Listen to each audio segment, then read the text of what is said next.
কেমন আছেন আপনারা? এখন আমি রান্না করছি খিচুড়ি। তো ঠাকুরকে ভোগ দিব আমি। আমাদের 1 মাস আমরা নিরামিষ খেলাম। তো সেই আজকে শেষ আর কি।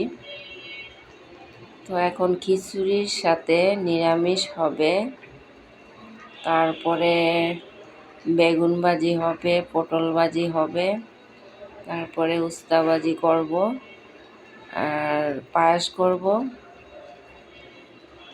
আর নিরামিষ করব। এগুলো দিয়ে আমি ঠাকুরকে ভোগ দিয়ে, তো আজকে আমাদের শেষ, আর নিরামিষ হবে না। আর মঙ্গলবার থেকে আমরা মাছ আমিষ খাবো আর কি।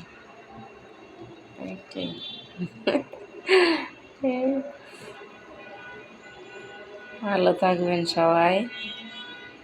এখন রান্না করতে শেষ করা হলে তারপরে যাবো আর কি।